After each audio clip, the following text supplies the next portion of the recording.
अरे सर, इस मूल कंसेप्ट से बड़े परेशान आ गए हैं हमने टीचर से भी पढ़ा, बहुत से यूट्यूब चैनल से भी पढ़ा, पर सर समझ में नहीं आ रहा है। सर के ऊपर से जा रहा है। हम लेके आ चुके हैं आपके लिए सबसे इजी वे मूल कंसेप्ट को समझने के लिए। तो चलिए वीडियो को ज़्यादा देर ना करते हुए हम अपनी वीडियो को करते हैं स्टार्ट। तो ये मूल कंसेप्ट होता क्या है, सबसे पहले आपको मैं बात बताता हूँ। देखिए, अगर आप मान लीजिए आपको कोई मेज़रमेंट करनी होती है, ठीक है, तो आप क्या करते हो, कोई स्टैंडर्ड यूनिट होती है। ये आपने फिजिक्स में ही पढ़ा होगा।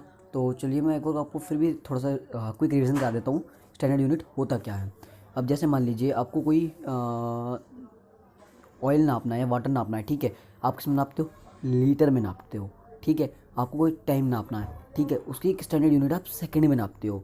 जैसे आपने बहुत बार फिजिक्स में पढ़ा होगा, जैसे हम आप कह सकते हैं एक्सीलरेशन की ऐसा यूनिट होती है मीटर पर सेकंड, यानी हम उसको मीटर पर सेकंड में ही नापेंगे। ऐसे नहीं है हम उसे हावर में ले लेंगे, ठीक है, या मिनट में ले लेंगे, ऐसा कुछ नहीं होता। जैसे तो ऐसा यूनिट फिक्स होती है, उसके अकॉर्डिंग ही मूल कंसेप्ट के अंदर भी ऐसा यूनिट फिक्स होती हैं। अब कौन कौन सी होती हैं सर, वो तो बताओ। सर आपने वो तो बताया ही नहीं।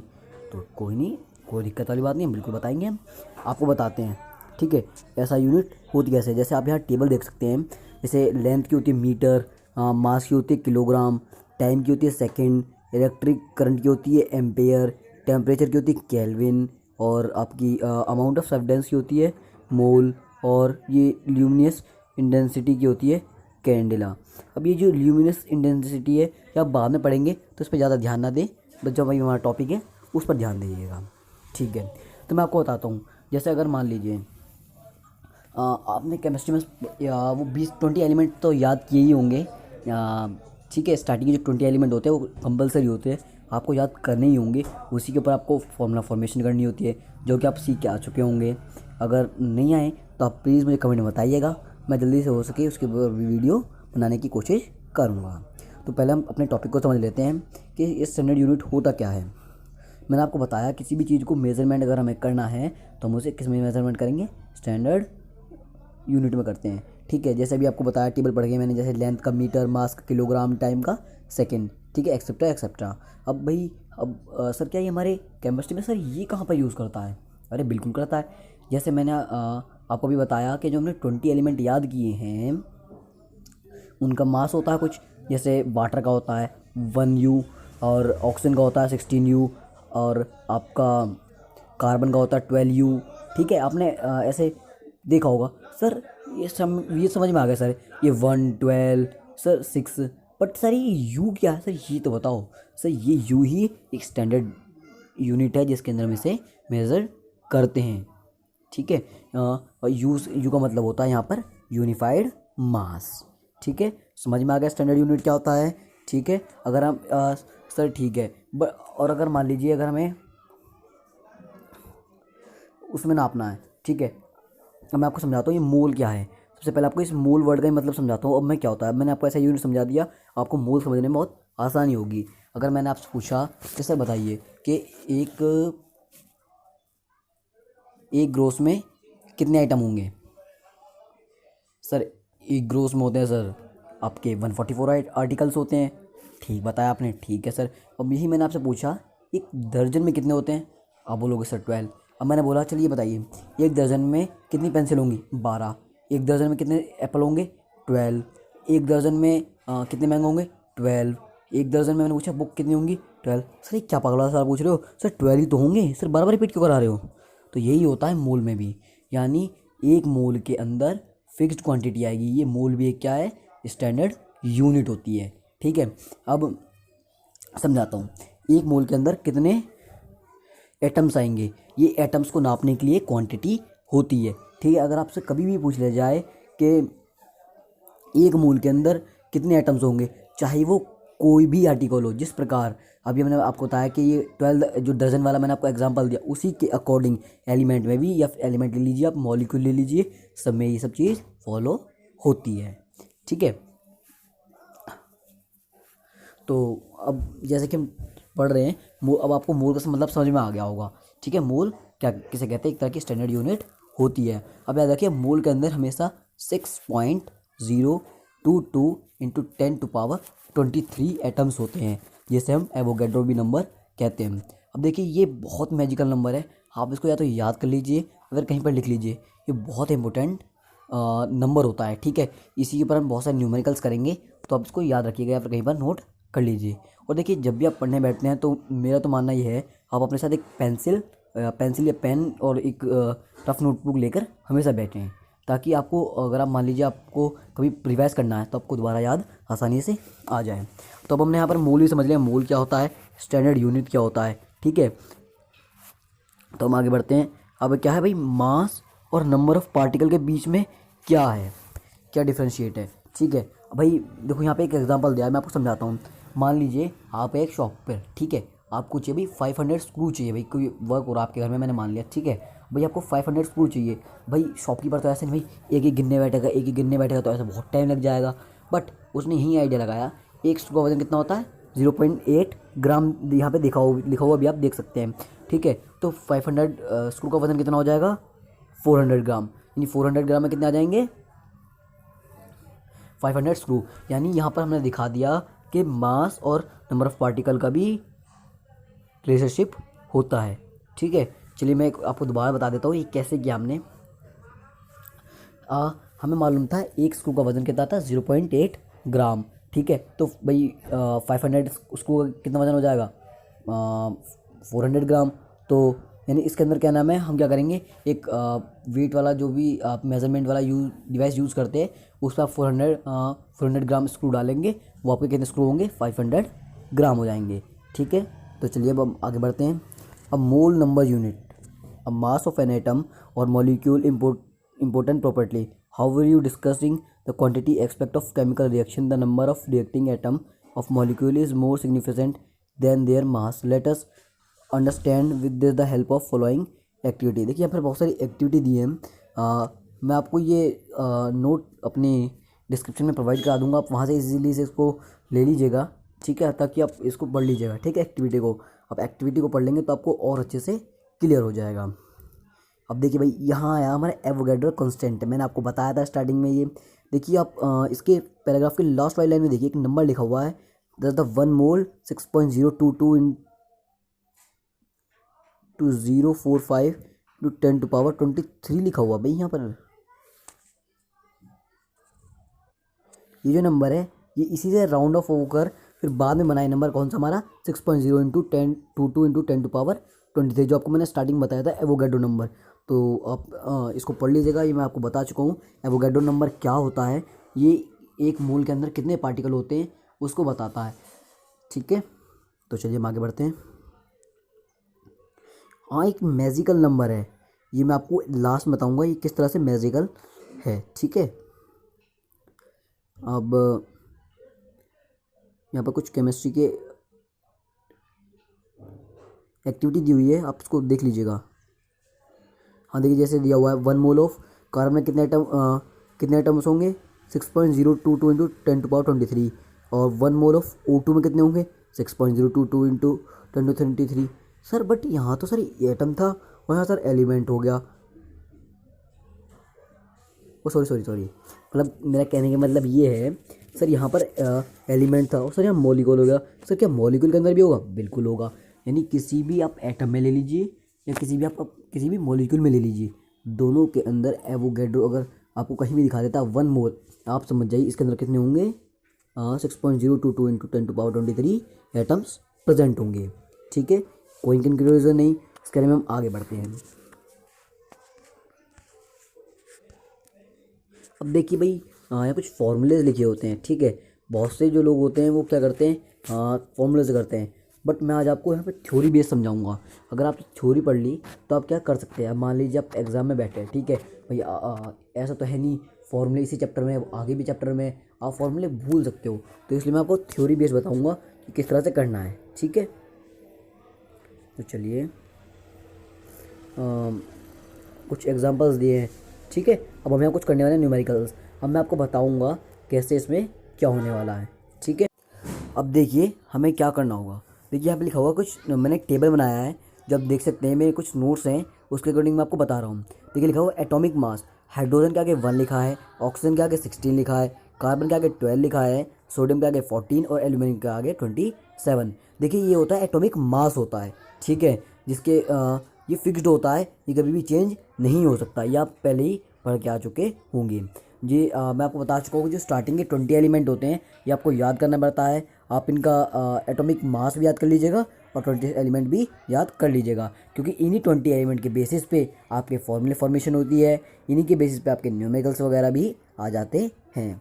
तो चलिए अब एटॉमिक मास हमें पता लगा सर, हमें याद करना है, इसमें समझने वाली कोई बात है ही नहीं, ठीक है।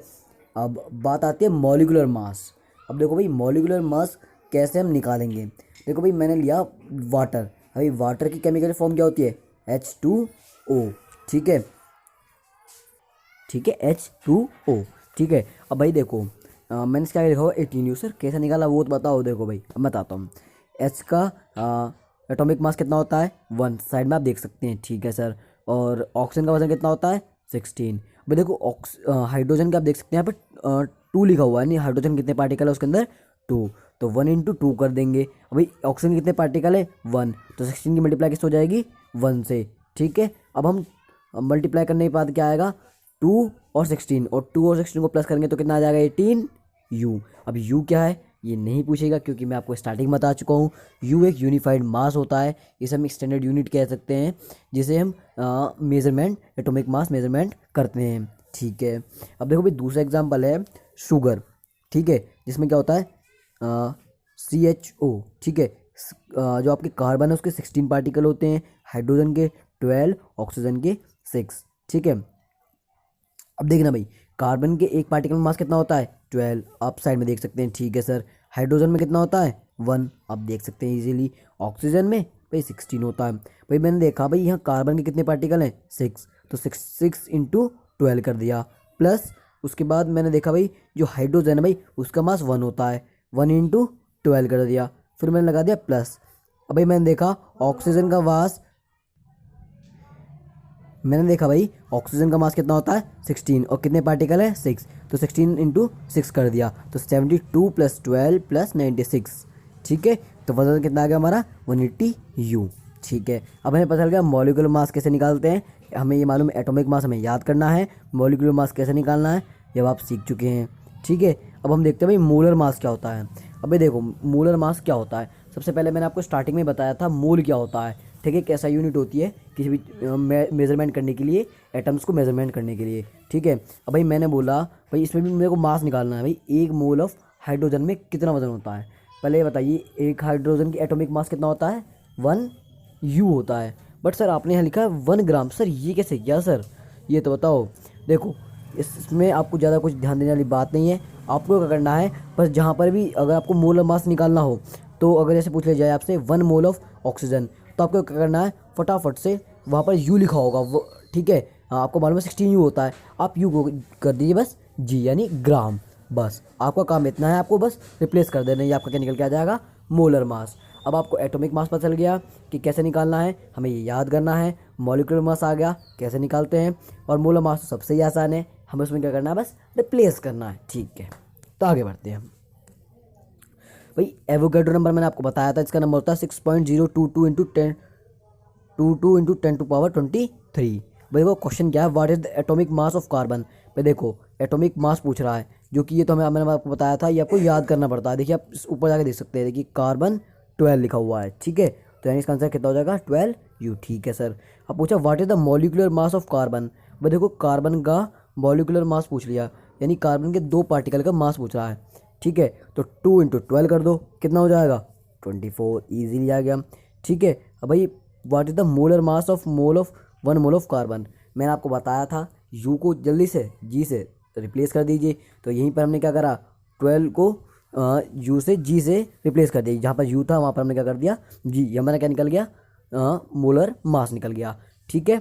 अब देखिए ये क्वेश्चन एक, what is the difference between in the 12U and 12 ग्राम। भाई देखो सही बात है भाई, पूछा भाई 12U और 12 ग्राम में डिफरेंस क्या है। भाई देखो न्यूमेरिकली तो दोनों सेम है, बट क्वांटिटी दोनों की डिफरेंट है। भाई कैसे, अब देखो भाई जो 12U है वो एक एटम का मास है किसके, और कार्बन के, बट जो क्या नाम है 12 ग्राम है वो कितने सारे एटम का जो मास है वो कितने एटम का मास है 6.022 इंटू 10⁻23 पार्टिकल्स का, यानी इतने सारे पार्टिकल का मास कितना है 12 ग्राम। यानी आपको ये डिफ्रेंशिएट भी हो गया 12 ग्राम और 12 यू कैसे डिफरेंस अलग अलग हैं। ठीक है, तो हम आगे बढ़ते हैं। अब देखिए भाई मैंने कुछ न्यूमेरिकल सॉल्व किए हैं, मैं आपको समझा देता हूँ कैसे करते हैं भाई। देखो भैया मैंने यहाँ थ्योरी बेस्ड किया है, मैंने आपको स्टार्टिंग में बता दिया था कि मैं इसको फॉर्मूले से नहीं करने वाला हूँ। ठीक है भाई, क्वेश्चन है how many moles in the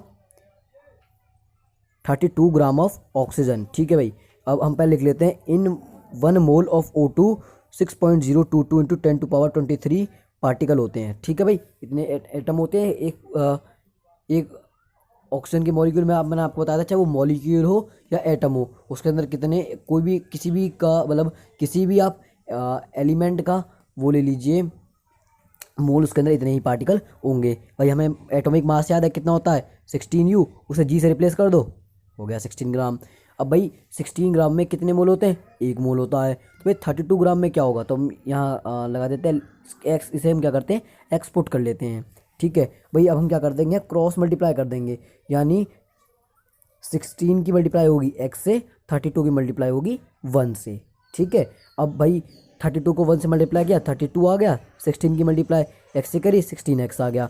अब 32 डिवाइडेड बाय 16 तो कितना आ जाएगा 2 मोल्स आ गया।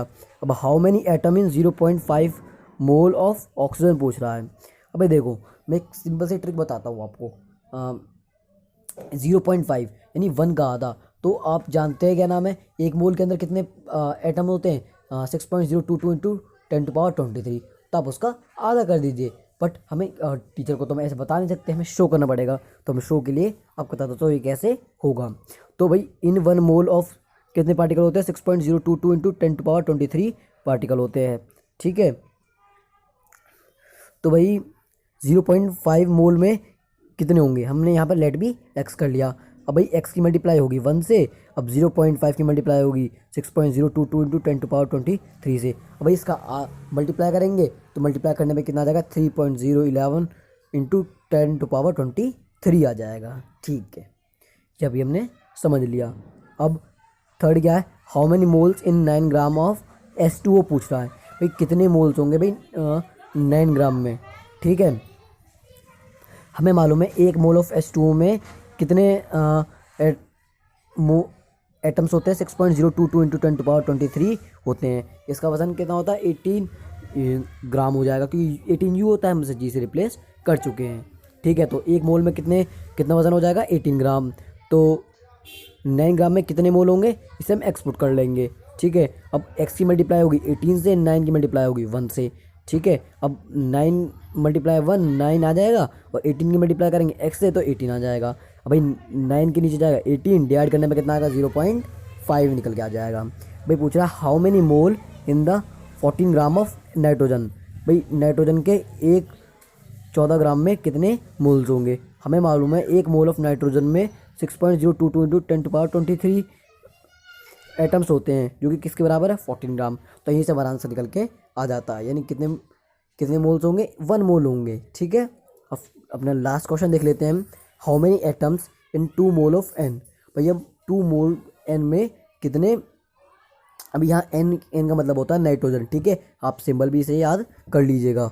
ठीक है, इन 1 mole of N 6.022 into 10⁻23 atom होते हैं, जो कि वेट कितना होता है 14 ग्राम। ठीक है, तो 1 मोल में कितने एटम हो जाएंगे 6.022 इंटू 10⁻23 एटम हो जाएंगे। ठीक है, तो इन 2 मोल में कितने हो जाएंगे भाई, हम लेट भी एक्स कर लेंगे। 2 की मल्टीप्लाई होगी 6.022 इंटू 10⁻23 से, और एक्स की मल्टीप्लाई किससे होगी, एक्स की मल्टीप्लाई होगी 1 से। ठीक है, तो अब 1 एक्स करेंगे तो इसका आंसर 1 ही आ जाएगा। तो 1 अगर हम ना लिखे तो कोई बड़ी बात नहीं, क्योंकि उससे डिवाइड करेंगे तो उतना ही आ जाएगा। तो अब यहाँ पर हमने मल्टीप्लाई कर लिए तो कितना आया 12.044 इंटू 10⁻23। तो ये मेरा मूल कंसेप्ट हमारा यहीं ख़त्म होता है। मेरे अकॉर्डिंग मुझे तो नहीं लगता इसके बाद आपको कोई कंक्लूजन रह जाएगा। अगर कोई रहे तो आप कमेंट में प्लीज़ मुझे बताइएगा, और क्या आपकी नेक्स्ट डिमांड है वो भी। Thank you.